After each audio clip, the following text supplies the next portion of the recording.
Hello, my name is Adnan Tuati, and in this video I'm going to talk about how we can use Jasper reports in iDempiere. So before I start, I just want to state some prerequisites for this tutorial. It wouldn't hurt if you have some knowledge about the database table relations of iDempiere, because we need to do some database queries, and in this context it offers itself also to know some SQL queries, how to write select statements. We will do this together in this video, but if you want to adapt that to other fields in reporting, you have to know about how the database tables are related to each other and how to write an appropriate select statement. So, what's the outline for this video? First of all, I want to show you a quick glance at the built-in report output. iDempiere has a built-in reporting engine, and we will see what does it offer us. Then at the next step we will of course design an example Jasper report for, in this case, an invoice. And after we have designed it, we will see how to set up and use it in iDempiere. So without further ado, let's get started. And first of all, I have here my iDempiere running. I'm going to log in as the Garden Vault client. So here, this is the main window, you know this already. And let's see a customer invoice. No, I don't want to create a new one. I want to see the existing ones. Let's take this one here, for instance. And when we click here on the print button, we will get a report preview with the built-in report of iDempiere. So what we see here is an invoice in PDF format. What the built-in reporting engine also offers you is the output in other formats like HTML. Doesn't look that beautiful. Excel is also supported, which gives you here down below an Excel file you can open, which I won't do now.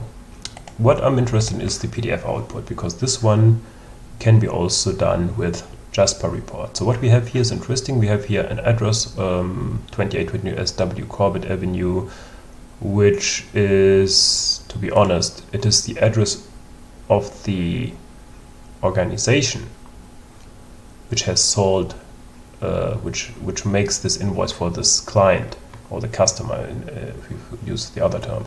So the organization is HQ. If we look at it, we have here the HQ organization. Down below here we have an organization info, and here we see the organization address, which is 2828 SW Corbett Avenue. So this information here up belongs to the organization address of the invoice. What we have here, this is CNW country. This is apparently the business partner with its name and its address. So if we see here, this is the invoice tab. This is the business partner CNW construction. If we zoom there, we will see here down below at the location where we can see the business partner address, that it's 100 Elm Street in Stamford. So this field here corresponds to the business partner address. Then we have here a reference to the sales order. The customer number is also very interesting, because it is the business partner search key, the value. This is the customer number. And yeah, order reference sales consultants, we can get that from the invoice. And there it is, garden admin, for instance. So what do we have here in this invoice? This invoice report is some ordinary stuff for an invoice. We have the customer and its address. We have the customer number, of course. We have here the invoice number, which is 2,000,002, or 200,002, sorry, 200,002. The invoice date, which is in this case the August 1st, 2002, I believe, if we take the month first. And we have here some text, and of course now the invoice positions. So how quantity, unit of measure in this case, a description of what is this product which is sold, the price, And the sum, of course, which is actually in this case here is that the line net amount, for instance, this is a column which should be here on the right. It is expanded to the next page, which isn't that beautiful, and so on. So this is very nice. One big drawback about the built-in reporting engine is that you can't easily style it. If you want to add your custom styles, it's not that easy. You can't easily do it. So if you want to see this one, how it's built, what the settings are, you need to go to its print format.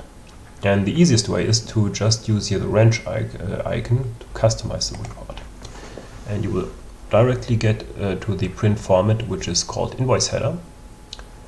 And yeah, you see what type is. It's a letter, portrait, standard document, the print font. And if you see here down below, I'm going to enlarge it a little. We have the display order, we have the available choices, which are not shown, and the sequence, in which sequences. So we have first logo, organization, location. That was the address here in front. The organization location, rectangles, the background of the business partner, this yellow background, and business partner names, and so on. And here at the format item tab, you can see for each of these fields, let's take the org location for instance, you can see here what you can set up, where it's in which area it is, what type is it, which database column it belongs to, what alignment it has, what print format print font it should have, and so on. So as you see, setting up all this is cumbersome, tiresome, and takes a long time. It's not that easy of use to just simply design it. Yes, it's powerful, you have the output in different formats, but it's not very flexible. So that's one of the reasons why we want to use Jasper reports in order to generate our PDF report. So this step, for this step we need a Jaspersoft Studio as the designing tool. So when you search with Google for Jaspersoft Studio, you will get the first link here to the Jaspersoft community, which we will visit now. And there you can download the Jaspersoft Studio Community Edition. This is the next step you have to do. Don't confuse it. Before the Jaspersoft Studio, there's also the iReport Designer, which is still widely used, but when you visit its site, it currently states that it will only get maintenance updates from now on, and that Jaspersoft Studio is the way to go for designing Jasper reports. This is why we are using Jaspersoft Studio in this video. So you can download it, and when you download it, you get a zip archive, which you might only extract. Let's see it in my downloads. I did it already. This is the invoice Excel sheet, which I downloaded earlier from the built-in report. And this is the Jaspersoft Studio. So you get this one, this folder, and with a double click we can start it. And when you open it, it looks like this. Yes, it's very familiar to Eclipse because it's based on Eclipse. And the interesting part is first that we have here our data adapters. So we have one mdirect, a sample database, which you don't need both, so I'm going to delete them quickly with a right click. Delete adapter, yes, I don't need it. And I'm going to delete the next two. So after you select the delete the data adapters here, you can create a new adapter with this icon here. And what we are going to choose is a database JDBC connection. We need to set up our connection to the database because it helps us to have a look at the previews. So we do this. And okay, how do we call it? I call it iDempiere database adapter. The JDBC. I'm using a Postgres database. iDempiere also supports Oracle. If you use Oracle, you have to use the Oracle driver. But as I'm using Postgres, I'm using, of course, the Postgres driver here. Then you see the JDBC is nearly filled in already. So don't use localhost, just use the name of your local machine or the machine where the database is located. In my case, my machine is called Adnan Desktop. The database port is of Postgres 5432, this is correct, and the database name is, in my case, iDempiere. So we need the username, which is generally iDempiere for the database, and the password, of course, of the database too. Then we should test this connection if everything is okay, and yeah, successful. This is okay. We can establish a connection with Jaspersoft Studio to the iDempiere database. So again, JDBC double point, so colon Postgres colon / name of your machine where the database is located, colon 4532 is the database port, / database name. This is the JDBC URL you have to use for a Postgres database. Okay, I'm going to finish now. And so for security reasons, Jaspersoft Studio uses the secure storage of OSGI. So I have already put in a password. You can do that too. And now I'm going to accept that. And there is my iDempiere database adapter. Good. Now we can start the real thing to design the report. First of all, we need to make a new report. So we have new Jasper report with this icon here up. And it offers us already some types. We have A4 blank, landscape. There are also directly some styles ready. You can use them. Maybe you find on the internet other predefined styles, which is also nice. I'm going for an A4 format. And for the test, I'm using a blank A4. So next, I'm going to call it invoice. JRXML is the XML format for Jasper reports, where all the data will be stored. This will be stored on your Jasper Studio workspace. And then we hit next. And now it's the interesting part. So as you see here, the data adapter, very important that you have your iDempiere data adapter selected. You will see here also the schemes. So if I see iDempiere is my schema, and I can have here a view at the tables, for instance. I see all the iDempiere tables here. You can directly choose from here. And I can also, let's take an example of ID user, for instance. Oh, no, let's see invoice, because you're going to use it anyway. So where it is, there is the invoice. I can just drop it there by drag and drop, and what I will get is, okay, reading table information here. We have to wait a little. And yeah, it's only written C invoice, which is not very nice. And this is wrong. Damn. So what you have to put in here, to be honest, is the SQL select statement. You have to write a select statement here. And I have prepared already some, to be honest, and this is why I'm showing you this. So don't get afraid. I'm going to explain it to you. This is my Jaspersoft Studio, and this is the SQL statement I have already prepared. Can I make this larger? So I try to explain what I'm doing there. Well, I will explain it in a minute. This is the select statement, or my main select statement I'm going to use in my report. Don't get afraid, a lot of selects, froms and joins. We will get to that in a minute. Then I hit next. Here you can see which fields you want to use, which fields should Jasper report set up to use in the report. I want to use all of them, so I push this button and I get all of them. If you want to remove one, you can remove it, of course, like this. I don't know if you want it, but I want all of them. So next, the group by clause is not important for me, so I'm going to skip this step, and that's it. All the information is there for Jasper reports, and we can now start designing it. So if I hit finish, I get this. Let me start a little with explaining the spans. We have a title band, a page header, column header, detail band number 1 in this case, column footer, page footer, and summary. The title band or the content of the title band will only show at the beginning and once. The page header is like any header, it will be shown at every page on the top. The column header is similar, but it will repeat also on every page.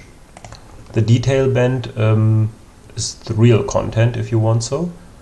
And the footers are also self-explanatory, that they are at the bottom of the page. The summary is similar to the title, but it's at the end of the document. So I don't want to use, and I'm not going to use the summary band. So I'm right-clicking inside summary, and I will delete that band because I'm not using it.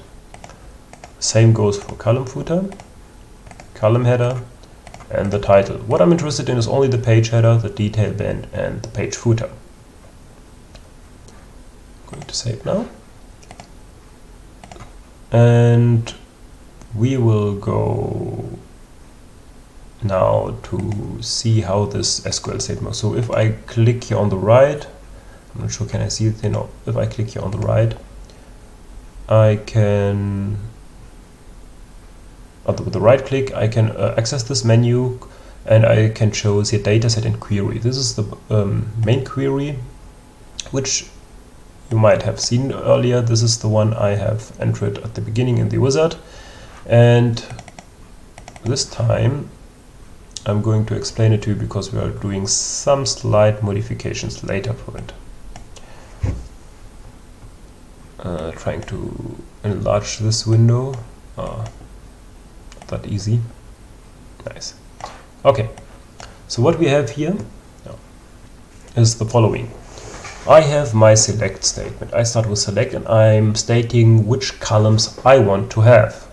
The columns I want to have are here listed like i.document number, i.date invoice, business partner name, as BP name, this is an alias, and so on. The most important part is starting from here, from the from clause. So first of all, I want to make a report for an invoice. So I need the invoice information, and these are in the C invoice table, which I aliased with I. So C invoice.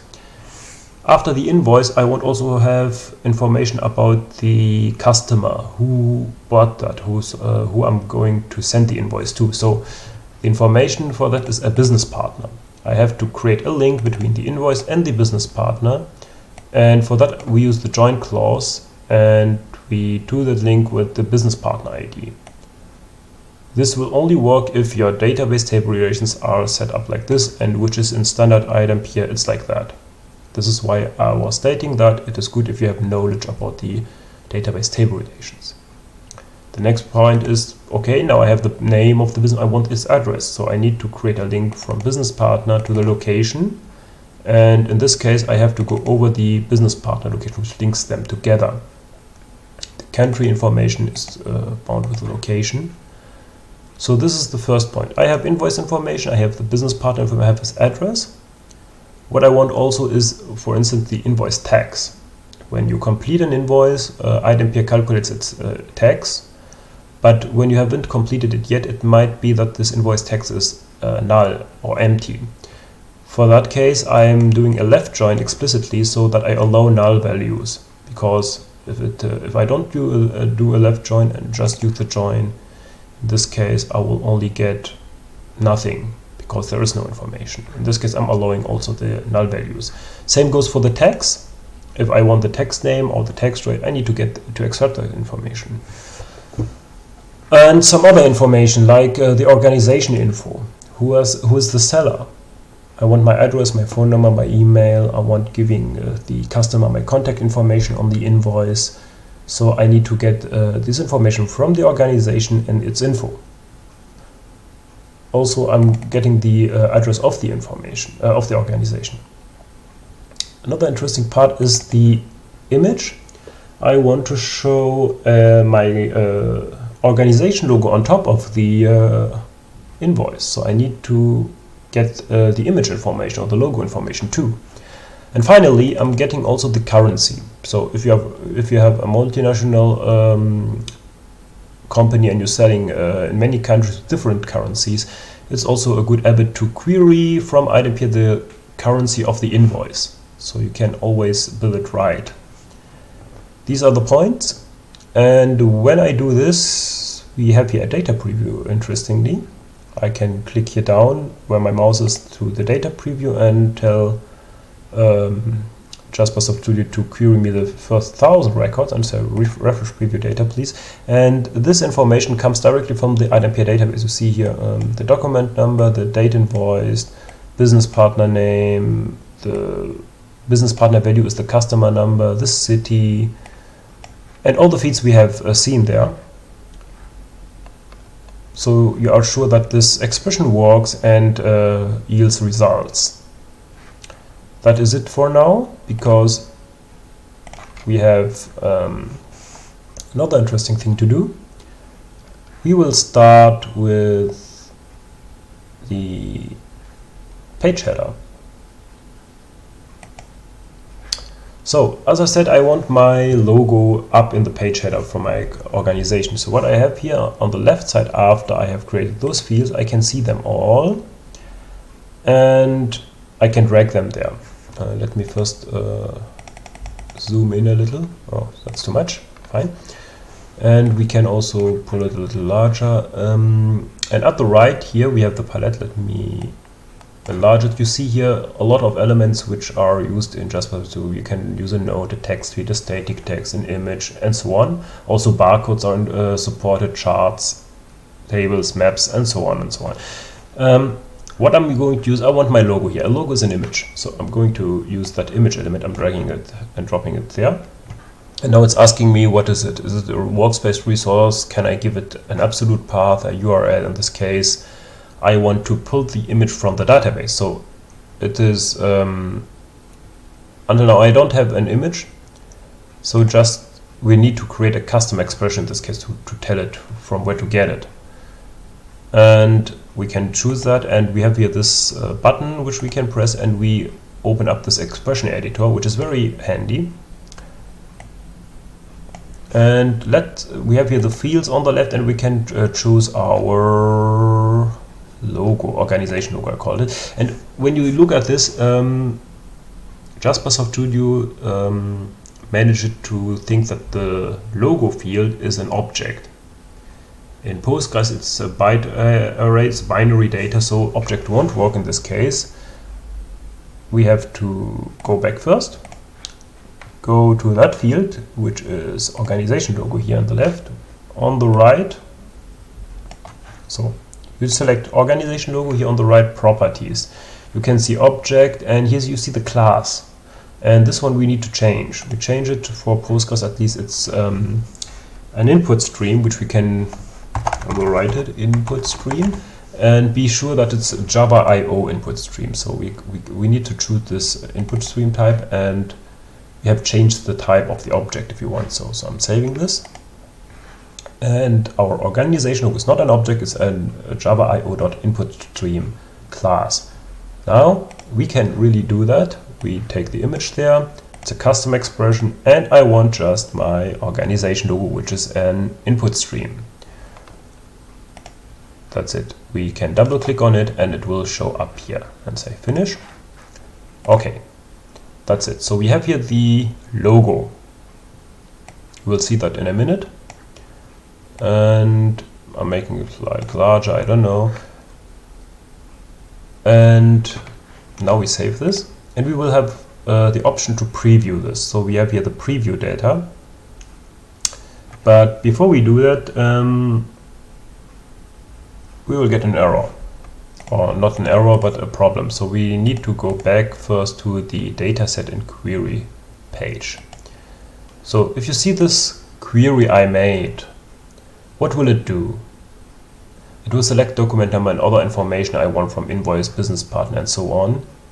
But as you have seen in the preview data, to refresh preview data, the document number is the invoice number. These are the lines from different, or to be honest, from all invoices. There is no selection. We have to select one invoice concretely, and not all of them.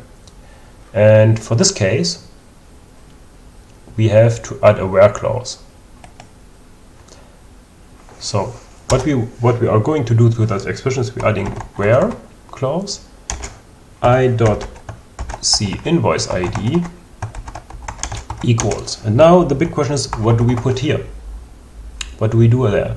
In reality, I want the invoice ID of the record I'm currently in. So if we switch quickly back to iDempiere, this is the invoice window as mentioned. I can click here on that link where 1 of 4 is stated. There comes a pop-up record, and when I click on it, I get this information, and I see that there for this record the C invoice ID is 103, for instance. This is an important information. So the invoice ID is there, we know it, and we might give it to Jasper reports to get just that one. So let's try it with 103. Switching back to Jaspersoft, and I'm coding it hard here at 103 and say please refresh data, and you see, oh, I get only the information about that one document, which has the document number 200,002. So but in reality I don't do 103 fix hard coded here inside, because when I select another invoice in iDempiere, I want the information of that invoice, or not always of the same. So we have to do this another way. I said, okay, for this we use a parameter. We have here some predefined parameters of Jasper reports, but we will make a new one. So right click here on parameters and create parameter.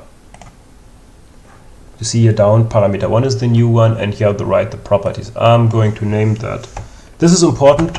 The easiest way to do that, name it exactly like this, and pay attention to the cases. It should be case sensitive, record underscore ID, everything in uppercase, because iDempiere in itself will always put the current record ID with this parameter name in the Jasper context. So if you name it exactly record ID, you don't need to define process parameters later. You can name it different, and in that case you need to name it to make a parameter setting in iDempiere later. But my recommendation in this case is just name it record ID exactly like I have written it there, because you don't need to bother about it after that. So the record ID is a number, so not string. We need to change the class, of course. And in this case, don't use big decimal, because if you do, you will get an error later. So the important thing is that's an integer. So let's do write integer here up. It's a Java lang integer. The checkbox here is for prompting, is use it for the preview, asking you for which record ID you want to use. You can also state a default value expression if you want. So if no information is given, no information about record, so there is a default value which I'm not going to use now. So we have Java lang integer, record ID as parameter, and we will save that. Now the parameter is called record ID of type Java lang integer. Closing down the parameters now. Now we need to go back to our dataset in query. And the point is that I don't want this 103, I want what my current invoice record ID is. So we can choose here down in the tab parameters. Now we see all of these.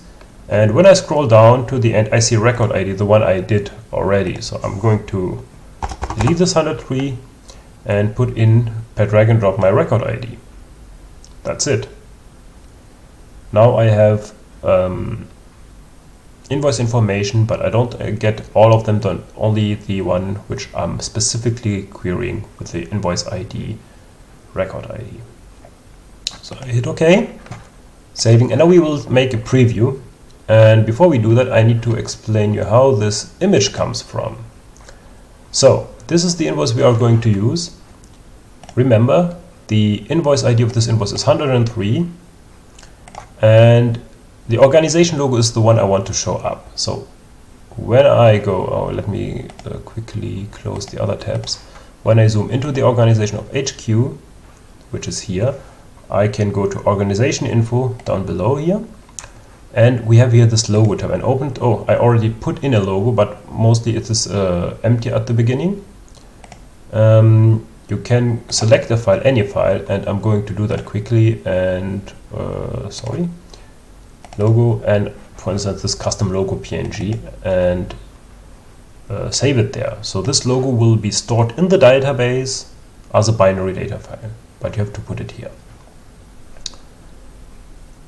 A few other information can you put on this organization. Actually, it's empty. Let's quickly do some phone data. 1 2 3 4 5 6 7 8 9, and I don't know, what do we have here again? Second for email address, test@mail.com, for instance, and text ID, because this information I'm going to query them later and show them to the user, so how he can contact me, how he can contact me by phone or email and stuff like that. So this information must be filled in, of course. The address is already filled in, nice. The logo is now set and we are ready to go. So I'm closing this tab, getting back to my Jaspersoft Studio. Again, I have set up my logo, and let's try it out. Let's do a preview. As you can see here, the console states start report execution. The compiling report, it's done without errors. And now we can enter a record ID. As we said, we will try out with the 103 and say run the report, and here's the preview. You see the logo is dynamically loaded from the database and put into the report. This is just to show you how you enter a logo. Okay, now we go back to design and we'll continue. So this is my page header, this is what interests me, and what I want to do is, for instance, I will start with, let's say, the address of the business partner. So we have the business partner name. When you drag and drop the field there, I'm showing you here, Jaspersoft always creates a static field, which I don't like. Just this one here. And yeah, let's place it somewhere like this, and when we double click on it, we get the expression editor again. I'm not going to change much here. The business partner name is fine. The only thing I don't like, for instance, is that it takes a lot of space here, and this is why I'm changing here. When we select this at the properties, you can see here appearance, size, W stands for width and H for height, and I'm using just 15 pixels, which is enough for me. We'll see that like that. So we have the business partner name. After that, I want its address, of course. So let's check it out. Where is it? Organization address is not the one I want. Address 1. And again, I don't want that static field. I can put it just down there and change that to 15 again. We have the address, and we can make it longer. I don't know how long the name of the business partner is, or the address is, the street name in this case. And remember that these fields do come from the SQL query we have set up. This is the point. So this information isn't by default there, it depends on your SQL query which you made. So what we have, address then, not organization postal, the postal of the business partner is where? Grand total country, postal there, business partner postal. And here I'm going to show you something because I want to use the postal, and right after it I want to have the city name, and they should be on the same line because I don't know how long the postal is or how long the city name is. I'm going to use it the same in that field. This is a string. As you see, after double clicking on that text field, we get the expression editor. And you see $F, which means a field, and the field name is postal. And I want to add there the city name. So we need to concat it. The concatenation operator is the plus, which means concatenate. Then we have use double quotes for entering a string. I'm just entering here a space. I'm going to concat it again, but this time, so what I said is postal and city name. So we have here the city name, and double click on it, and city will be appended. So this string in its entirety will be postal address space city. We click finish, and you see that here too. And for the end, I want the country, which might be also there. Enlarging it and changing the height to 15. Okay, that's a little too much. Like that.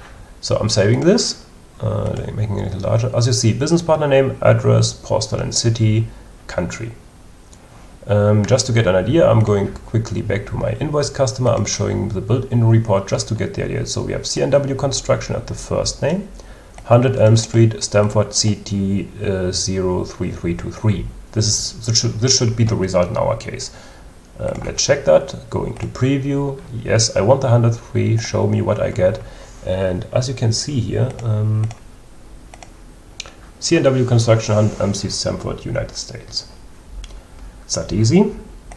Let's continue. Okay, at the right side, for instance, I want to have the customer number, so which is the business partner value. You should know that, or you have to use the alias. Again, I don't want the static field. I want this at the right, at the same height like business partner name. I want it to be only 15 pixel high, and I'm going to make it a little longer. And here I'm changing it. So I want the customer number, so I'm doing double quotes, customer number, colon and space, and I'm going to append this with the. So what I have a static text with customer number, string which I wrote here with, you have to put it in double quotes. The plus is the concatenation operator, and now the field name business partner value. Finish. To do that further, I want that this should be right aligned, so I can choose here in the properties tab the text field. We have here the alignment and put it to the right, and it doesn't hurt if it's bold like this. So this will be bold and right aligned. The next one after the customer number would be the invoice date, or the date invoiced. Again, I don't want the static field, I'm going to delete it and just using this one here. Right, same length, same height. Also aligned to the right, also bold, and let's change it and say date invoiced, which you can see is the same procedure as we have done earlier. Saving this, and let's have a quick look at the preview, running it, and there you see it, customer number. So what you note here is interestingly that the date is a timestamp from the database, and you get it in this format always, year, dash, month, dash, day, and the time. The time in hours, minutes, seconds, and microseconds in this case. If you don't want this, you have to format your date string. For this, this is a little more advanced, but I'm showing it to you quickly. The interesting part will be, just note here, what I don't want is of course the time and hour. I just want the date. So what do we have? We have here the nanoseconds, the dot, two other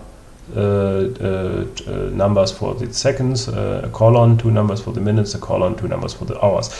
All in all, these are 10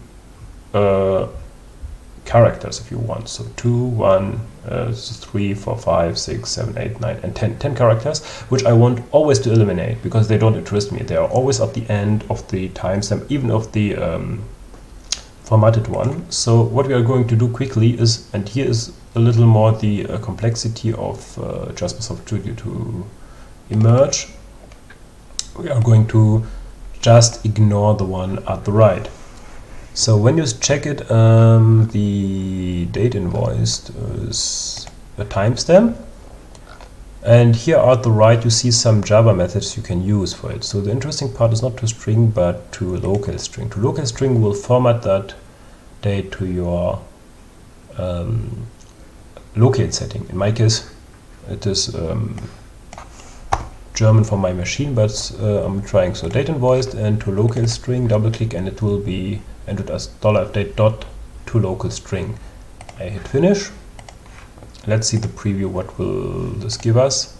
And you see, oh, it's not a year, month, day, but like in German it is day dot month dot year, and still we have the time there.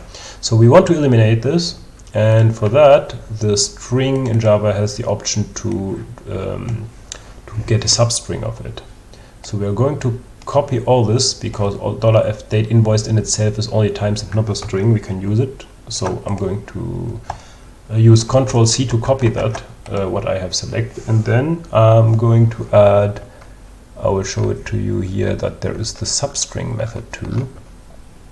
Substring with 2 integers, so we are using this from substring, and this method, in this case, how I want to use it, uses 2 informations. So we can tell this method to copy a part of that string and from which position we should start and to which position it will go. So we start always with 0. 0 is the starting position. We start counting from 0, not from 1. And the end position is interesting. I want those 10 characters at the end eliminated. So I don't know how long my date string is, because it depends on whether you are just using numbers to explain the month, or are you going to write the full name of the month. It's different. So the general case would be to get the string in question. So I copied $f invoice string there and get its length. So we can dot length. This is another method. So I have this length, and I don't want all of it. If I do length, it will copy all the string from 0 to the end. But I'm going to have this 10 strings at the end eliminated. And for this case, we need to do -9, not -10. Why -9? Because the last character will be excluded. So in this case, if I say -9, I'm going to remove the 10 last characters at the end, which represent my time. And I will hit finish, and we will see if this will work in the preview. Yes, as you can see, exactly the time is gone. It's only what it matters for me, day, month, and year. Okay, this is an old invoice, but one of the standard default invoices in iDempiere. Okay, this is my header. I can add now some static text like this one here. I can take the static field, in this case. Oh no, before we do that, let's do the invoice number, of course. Everyone wants to know the invoice document number, so I'm going to enter this. Again, I don't want this text fields, but I want the document number, making the detail band a little larger, and the document number should be on its own. Again, I want, where's the properties? Tools, page number. Oh, there. There it is, the properties. The height could be, in this case, yeah. Okay, 30 is fine, because I want some space under it. But what I want to write here inside is, first of all, invoice, colon, and after that I want the invoice number, which is document number. That's fine. I want in the text field property here, left aligned is okay, and I want to have it bold and let's say a little larger, 14. 14 is too large. Let's say 12, or something like that. You can underline it and do other stuff if you want, but it's okay like that. And now I will enter from the palette here at the right the static text. Static text in an invoice is generally just, oh, thanks for your purchase, which I can simply write, thanks for your purchase. This is your invoice. If you have static text, you can just simply write it there. If you want dynamic text, you can query it like the rest of the fields. What we will do after is the lines, but before we do that, let me finish quickly the page footer. In the page footer, I won't normally give the client information about. I want to give him information about how he can contact me. So first of all, let's see page footer properties. Yeah, not that important. Good. So how can we do that? First of all, I want to give him my organization name. No, it's no calculation, it's just simple text, thank you. Need to check if he ended. So we have the organization name as the first stuff. the appearance, yeah, let's take 15 is fine. And because it's my organization, I want to make this, yeah, we can use another font. We can make it a little smaller. Does 8, yeah, let's say 8.4, because, so we have the organization name as first. I don't know how long your organization name will be, so I'm making it a little larger. And yeah, so the address, organization address, I can put it everything inside, I believe. So let's do that like this. So organization name dash as a union. And so what do I want? Organization address, which I want to add the city, no, the postal first, sorry, postal, org postal is here. Oh, this is wrong. Shouldn't be inside the columns. It should be here. After that, organization postal. No space. Organization city. And at the end, organization country, if I have it. Oh, I don't have the organization country. Weird. Okay, then forget it. So what we have here, organization name, then we will have a dash, then we have the organization address, we have a comma, organization postal, space, organization city. And I click finish. This should be on the first line, which is okay. And then I will do the contact, which is email, phone, fax. I'm not sure this is of the business partner. Not sure if I have queried it right. So I'm letting this out for the moment, and yeah, that should do it. So I'm putting this here in the footer somewhere there, and let's have a quick preview to check if everything is working fine. So thanks. This is your invoice number is there, and here down HQ coding. Okay, it looks okay. Now the big interesting part is how to get, like here, the invoice lines into my report.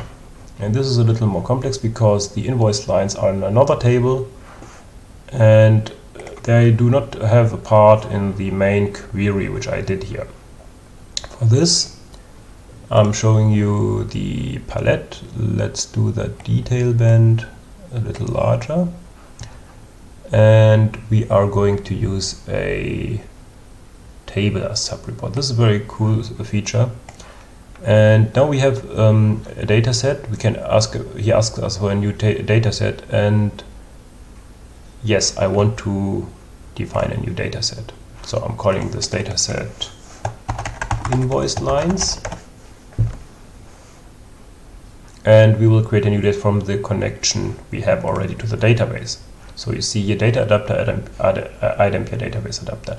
This reminds you of our start, but this time we will enter a query just for the invoice lines. And I have prepared one, as always. This is this one here. And I'm going to explain it to you right away, like I did the first time. So which fields do I want? I want all of them, of course, like position, quantity invoice, product number, product, price, actual line number, the currency. Next, I don't want a group by clause. This is important. I want to use the same connection as the master report, which is in this case my iDempiere database adapter. And the table columns is also interesting. What columns do I want? I want the position, yes. I want the quantity number, yes. The product number shouldn't be in its own column. The product, yes. The price, the unit price, of course, the line net amount, and the currency in itself shouldn't be a column too. So what I will have in my table is the position, quantity invoice, product price, unit price, and the net amount. Now here we can choose a style if you want. And yeah, I'm going with the standard style. I don't want a column header, no group header, no table footer. I'm just happy with the table header, which is enough for me. Okay, finished. So this is how the table first of all looks like. We will make it a little larger. And let's see how to use it. First of all, let's finish styling it. So when I double click on it, I will get to this other tab. Here's the main report. Here's the table only. So we have to design only the table. And here on the left, we see the outline of the elements of the table, also my dataset invoice lines. So the first thing I want to do is enlarge the columns and of course zoom in here a little, because the table will end just right here, and my A4 page, or the area I give the table here from the main report, is a little larger. So in order to use this better, we will enlarge my headers from the table. Let's start with the first column, which is position. It doesn't need to be that big. Quantity the same. Then the product name should be a little longer if you are going to do some explanations, product description or something like that. Then we have the prices, should be a little larger, and finally the amount. This is okay. I believe it's still a little too big. Can make it so like this. I want to have static fields as my header, so let's start with the static text in column 1. I'm dragging and dropping it here by the table header in column 1, so it's directly inside it. And I will change it to position. I want that there my header is pos, and we can do this at the properties in the static text, because I want it to be middle centered here. Should it be in the middle? No, left is okay, but I want to have some space at the start, because in the middle, we could put it in the middle, but normally you don't. And with that, I'm making this field a little smaller and pushing it a little to the right.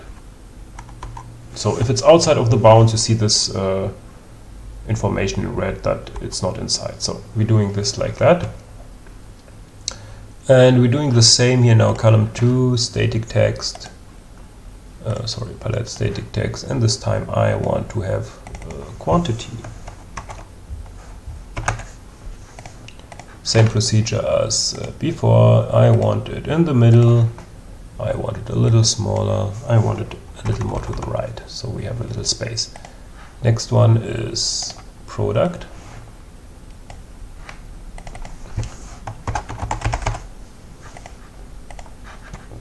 Again, I can always push it a little to the right. And, properties of product, thank you, static, and in the middle, vertically. Next one will be unit price for me, or price actual. I will call it unit price. And a little smaller. I can see how it fits here. And putting it also to the middle. And the last one will be the net amount of the line. So become net amount. Also a little smaller, a little more to the right, and middle centered vertically. So we have these, and oh, I forgot, of course I want my headers to be all bold. Unit price is a little too small. Okay, better now. Product, quantity, and position, and my table header is using in the appearance properties data table. I just wanted to check which layout is taken, which style is taken. The parent style is table th. Okay, so we can change the style here in table th. Interesting, we have the background color, and I want something like, I don't know, let's take this blue one and say okay. And you see the header is now with a background color, which is not bad. So how do you get that? You check here on the column table header. You see here the parent style, which is table th, and you can change it here in styles with background or foreground color like this. Fine. Now what we want is, first of all, I want to align it a little better. Oh, it's too small. I can see that very well. Oops, too big. Oh, it seems to be too big. What? No, too large. Okay. So what I want, first of all, is to align my fields to their headers. Of course, make that a little larger. This can just take the whole space, doesn't matter. This one should be aligned, of course, there. And take the whole column. The same will be line net amount, because the interesting part will start now. Let's quickly just design it. So we have here the position. What is cool, it's already done, because in the wizard we chose this, so $f position is there. It's an number, perfect. Yeah. The quantity invoiced will be in quantity, it's already done. In the product field, I want to add just the product number, because, yeah, it's a choice. So, prod number, and we have it here, product number. Set finish. Then here in the price actual, there is missing the currency for me. It depends if you are writing the currency before the amount or after it. It depends on your language. I'm going to put it in front here. So we have the currency field and, oh, not plus, the currency field. After the currency field, we have the concatenation with the space. I'm going to copy that because I'm reusing exactly the same for the line net amount. Currency and then line net amount. Okay, that's it. If we do a preview now, you will see, oh, main report, preview, and what will be the result? Yay, it works, but, oh, I get, like I told you the first time, I get all the invoice lines in my database. I'm not getting only the lines of that invoice here. So we need to modify a little the query of the table, the invoice lines here. Right click on it and dataset and query. The big point is that we need to do something like where I.c invoice ID equals something like the last time. So we are going to use a parameter for that, and interestingly this time the parameter we are going to use, it's not, you can see it here. Okay, we have to go to main report back, and you will see here the table, page footer, and let me quickly collapse everything. So we have the invoice line dataset is also stated here in the main report, and we can see the parameters of that invoice line, and we are going to make a new one, which I'm calling like I want. In this case, I'm just calling it invoice ID. It's of the type integer, and I don't need to prompt for it because we are going to pass the same invoice ID we already have in the main report. So how do we do that? This is a little bit tricky to pass a parameter from the main report to a table or other kind, which sub-report which is in its own data set. For this to work, we have to choose the table element, which is in my detail 1 band, or we can click here, and we can go to dataset here.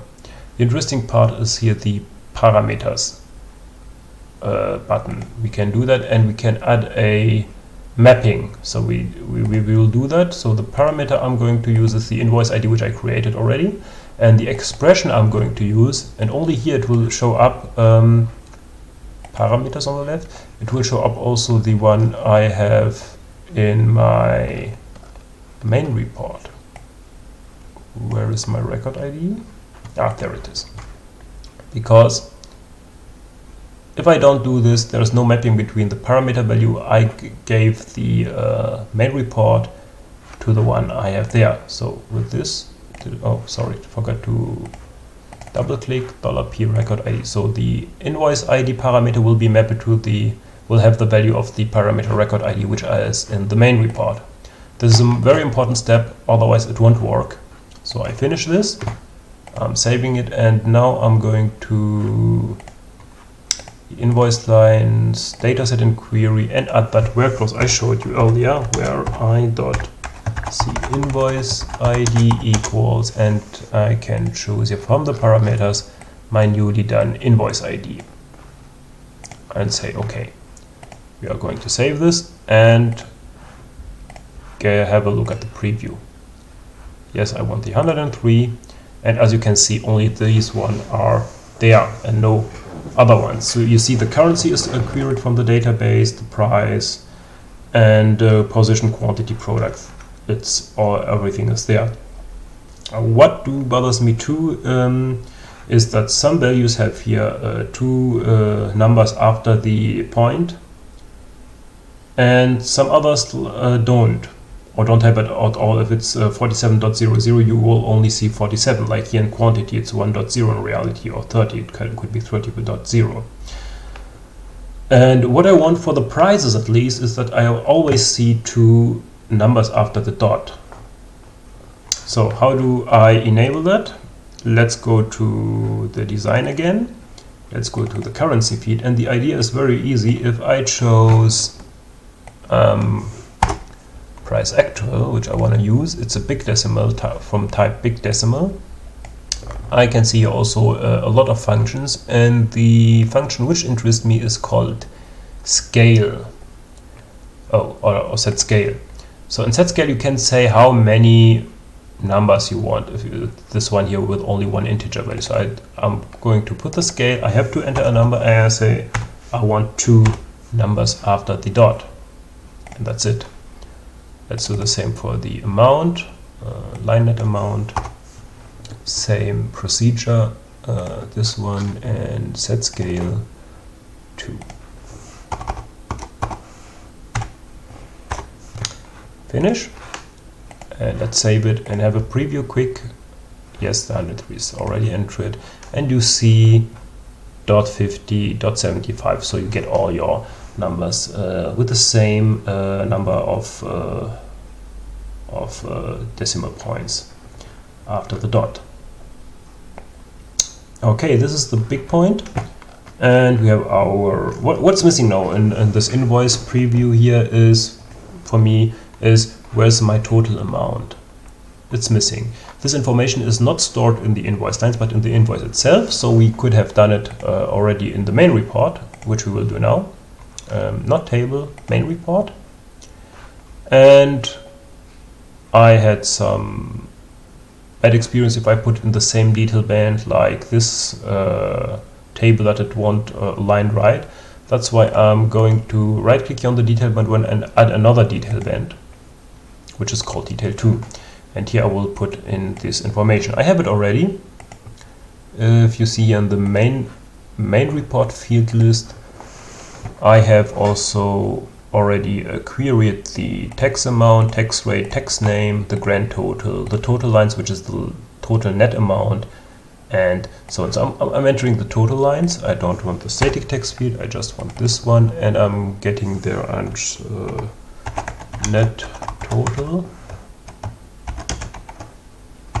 plus, and I'm going to enter the currency first.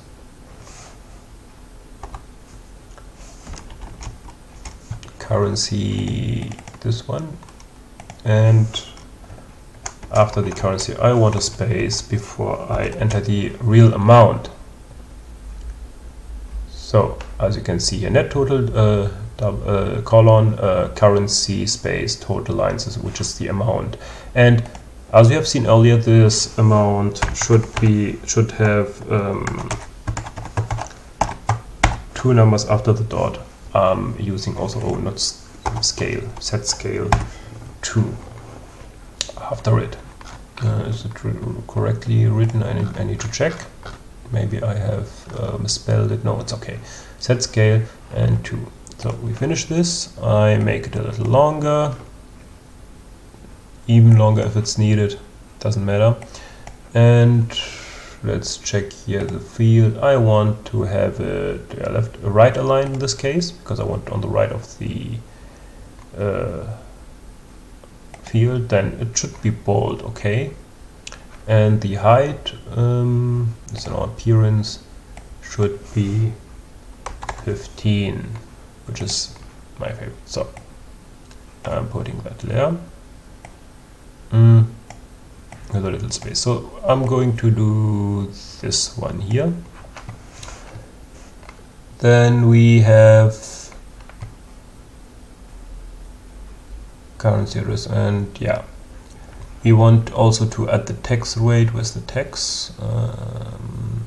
Yeah, we have the text name first, so I'm entering that. Again, I don't want that static field. I'm just interested in this text name. So we can add text name, and let's add some values. We have the text rate. Where's the text rate? I want to have that text rate also maximum 2 numbers after the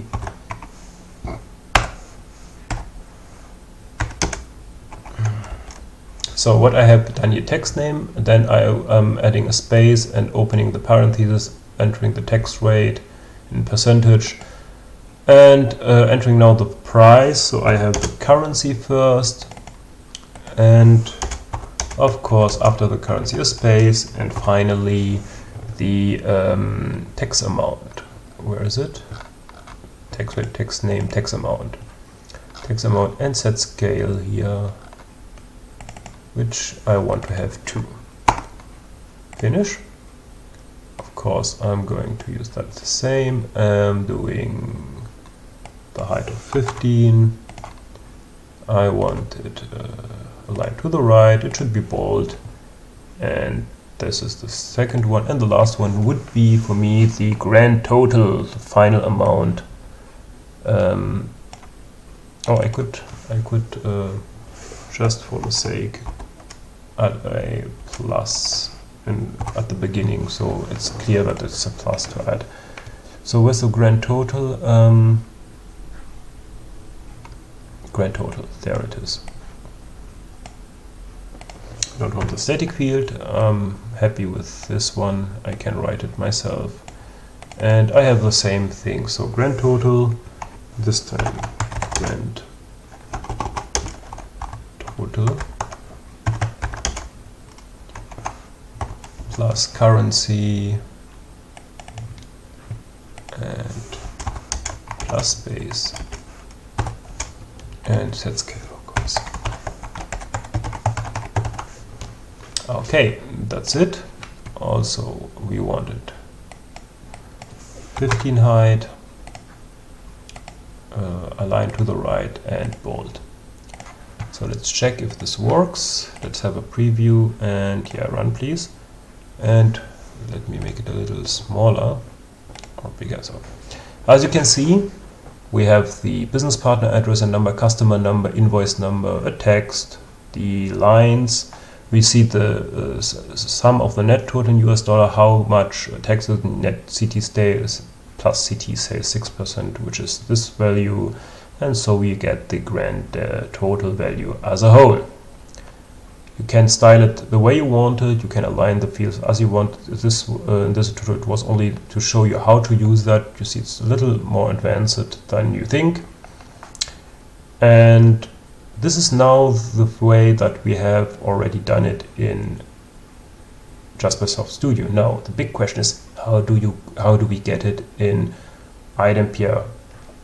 So the first thing I would do is, okay, after saving, of course, we have here the button up the right, which says compile report. When I click it, it will compile this invoice JRXML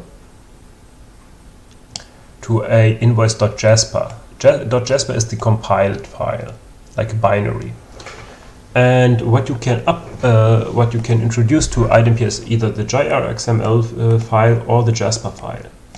In my experience, the .jasper file worked a little better, because if you give iDempiere the .jr.xml file, what it will do, it will first compile that file to a .jasper file, which we already have here, and then process it. And depending on the version of Jasper report with which iDempiere uses, currently it's the version 5.12, it can give you some problems if your Jaspersoft Studio is a lot newer. I had once this problem that I gave it a JR.xml file and the internal iDempiere compilation failed, while the one in Jaspersoft Studio worked. And when I gave iDempiere the .jasper file, it skips this step of compiling the report and uses the Jasper file as directly, and it worked in my case. So this is why I'm going with the invoice.jasper file instead of the JR.xml file. So if you one day lose your JR.xml file, there is no trouble, because Jaspersoft Studio is able to open a .jasper file and decompile it to a JR.xml file. So no data is lost, you can always get the other one and load it into Jasper Studio. So I'm going to use that. So this one is this file is located under Home, Admin, Jaspersoft Workspace, My Reports, and Invoice.jasper. I need to remember this place, because now we are going back to iDempiere and use exactly this report you have seen. Okay, this is my iDempiere. First of all, I'm going to change my role. I'm going to log in as the system administrator, because we have to set up a new process. And we will create a new report and process. And I will call it Invoice Jasper Report. Not Jasper. I'm going to use the same name for the search key, so I quickly find it. The data access level is client and organization in my case. I can check here the report if I want. It's not necessary in my case now, but I will do it in other ways. It might get to problems if you're using it as a report directly. So what's important now is a few things. So first of all, we have to state the class name. The class name for this process to run, because in reality it's a process.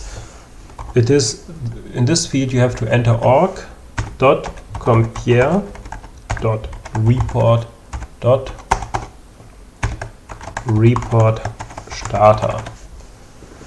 It's important that this is case sensitive, so everything is written lowercase, only the R, the first R and the first S of report starter are uppercase. This is one thing. And now you see here we have a field which is called Jasper report. Here we have to tell it what Jasper file to use for this report template. There are a bunch of options. You can put your Jasper files on the file system and start your information with file colon and I believe 2/ and give the file path where it is. You can put your Jasper template inside a jar file or inside your plugin and reference it like that. Also there, like I believe it is resource and the rest, the /, and you give it the path. What I personally like the most is to use an attachment. So we have attachment colon, and I'm going to save first because this is not finished yet. So why do I want to use an attachment? I'm going to attach the Jasper report file to this report with this symbol here. We can attach it here. So I'm going to use that. I have said it was in Home, Admin, Jaspersoft Workspace, My Reports, Invoice.jasper. Okay. So in this way, my Jasper report will be stored in the database. If you make a backup of your database, you will have your reports set up too. If you do a backup and reuse that backup and restore your database. So you don't need to check, oh, is this file on my data, is a report on my file system also restored or something similar. It is directly stored in your database like all your applications. So we have to write your attachment and give the attachment after the name of the file. In our case, it's invoice with a uppercase I, invoice.jasper. So I have to write here attachment : invoice.jasper. I have to reference it. That's it. And I save. And that's it what you have to do right here. Now we are going back to the client side, the garden mode admin, opening up an invoice. I don't want to create a new one. I want to show every invoice. And we are back here to this one, and I'm going to just make the preview of the built-in report. So what you see here, and what's very interesting is, let me get back, that this print button will use a Jasper report if you have defined it in the print format of this document type here. At the end, when you process your document, you have a document type here written. And this document type defines the print format. You can access it directly from this preview when you go to this button here, Customize Report, and will directly get you to the print format, which is used for the invoice. In this case, for the document type AR invoice indirect, which is in this case invoice header. And what you see here is that there is a Jasper process and it's empty. But as we have defined our process, invoice Jasper report, as you can see, I can select it and that's it. Now, should our Jasper report work? So I'm letting this one open in the cache and I will reprint my, and you can see it. There it is. There is our Jasper report running. It's getting the logo here, the information we had, what we all have seen in our preview.